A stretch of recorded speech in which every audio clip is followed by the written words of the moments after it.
Yo guys, how's it going? Welcome back to another video on the channel. In today's video, I'm going to be showing you guys what you can buy and invest in when Team of the Week 16 drops.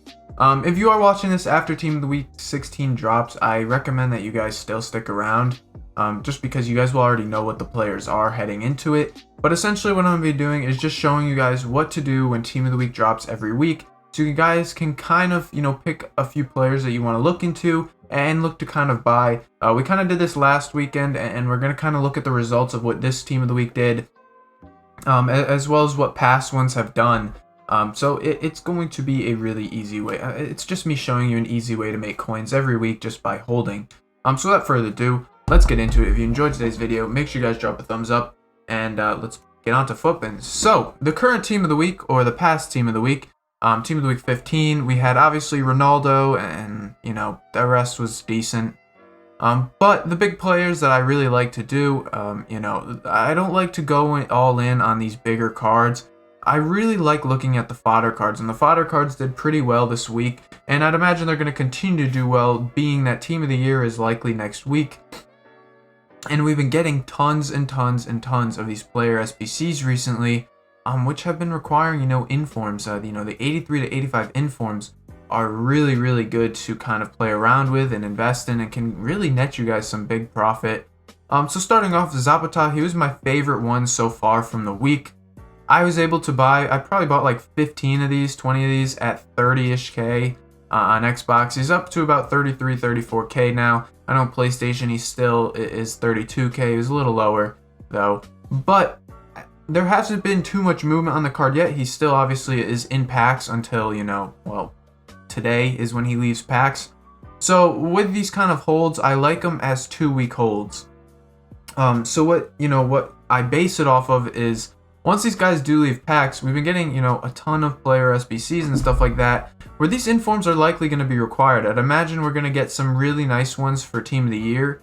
So 85 informs, 83 informs, I think are going to do very, very well come, Team of the Year time. So what you guys basically do during Wednesday is you kind of make a little bit of a watch list, find some of the fodder informs that you guys kind of like to look at, and what I recommend is probably looking to buy around Thursday or Friday. Those tended to be the lowest days. Friday seemed to be the lowest for Zapata here. And after that, they start to slowly rise up, and then once they do leave packs, you'll see that majority of them really start to kind of move. Now, I liked Zapata, I liked Lucas Vasquez, I liked Zielinski. I thought these three were probably the best ones in this Team of the Week. I don't really like to use so much the goalkeepers, and Susek was okay, although I think he's a little bit higher rated, or he was kind of matching those other prices of 84 informs, so I wasn't a giant fan, but still he went from like 21K up to 24, 25K already, and he's still got more room to run. So buying on Friday and then looking to sell anytime after that is probably the good move. Now, what you want to do is you want to buy a lot of these cards. You don't want to just buy one card for a 4K profit. Realistically, what you want to do is buy multiple cards. Now, Ben Mee was one that actually moved quite a bit. This was due to, I believe, there was some kind of SBC last week that kind of moved this card up a lot. He went up to like 16, 17K, or maybe not, but he went from, discard price to 14K. I know there's some kind of SBC over the weekend that pushed him up higher at one point. I know he was above 15, 16K for an SBC. I just don't remember which one it was. But still, even the discard informs from good leagues, good nations, good positions, they did very well. Now, I want to show you guys what happens to, a previous Team of the Week once they've been out of packs for a whole week too. So on this one, we had, not the greatest selection of players, but Seiss was one that I really liked. He was a Prem center back, kind of like Ben Mee, except Ben Mee has even better links. And what happened was, once the card kind of left packs, he was discard price on that Friday-ish. And when he left packs, he started moving up a lot the week after. And as you guys can see, he kind of started to peak at 19K. So this is something that I'm looking to kind of happen to these other informs, heading in. This one didn't have the greatest fodder informs to choose from Team of the Week 14, but still, you can see The 82s moved quite a bit, and there was no 83s.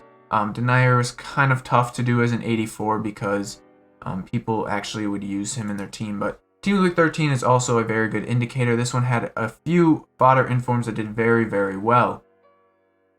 So taking a look at, say, the 85 rated, we had Gerard Moreno, who really isn't usable at all. This one is similar to Zapata. He was, very kind of low coming out, starting around even lower than Zapata's price.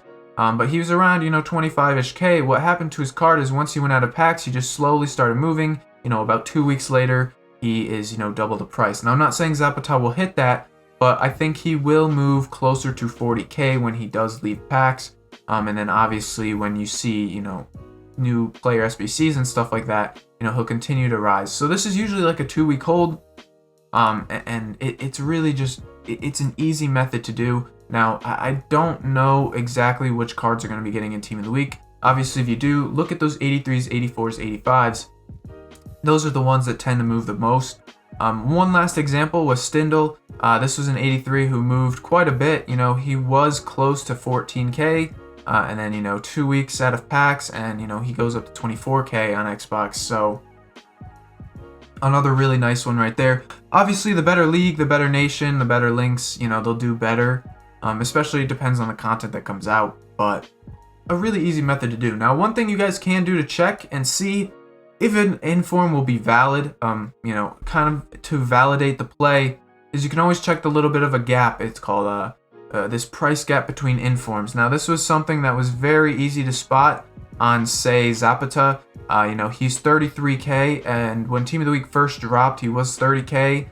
And, the next closest informs were like 38, 39K. Now, obviously, Paulinho's come down a little bit. Mkhitaryan's come down a little bit. But those are just fluctuations that'll happen throughout the day. I don't believe we have, the recent Showdown SBCs only required 83s and 84s. So 85 informs might have come down a little bit.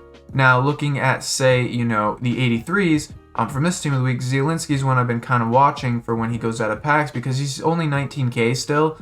And, I think if you can snipe him for 17, 18K still, I think he's a valid play because, he has this little bit of a price gap from, Vasquez and Ings, and you can make, 3, 4K a card if he starts moving up to, the 23-ish K range. Now, obviously, you do have to be careful because, he is Serie A, but he's got the Polish links, which is kind of tough, whereas Vasquez has Spanish, Real Madrid, Ings has English and Southampton, so, there's better links on a card like that. But that's something I look for every Team of the Week. Once it drops, I kind of get an eye on what to look at, and then, usually Thursday, Friday, I'll start to buy. Now, again, like I said, I'm not sure who's going to get into the Team of the Week. Parejo, maybe he gets in, and maybe, I think he'll be, an 86 inform? Maybe this is one, oh no, he'll be 87. Maybe this is a big one that you take a look at and see if there's that price gap on the page I just showed you. But again, just find guys that should have decent informs, will have decent links, and they should do fairly well, with that being said. Anyways, that'll wrap up the video. If you guys enjoyed, please drop a like on it. If you have any questions, feel free to drop a comment. Tomorrow I'm going to be showing you guys a higher budget trading. We're going to be going into special card flipping and stuff like that. Make sure you're subscribed. You don't want to miss out on that. I know a few of you guys have been asking for that, so we'll get that out as soon as I can. But that's it. Till next time, guys. Peace.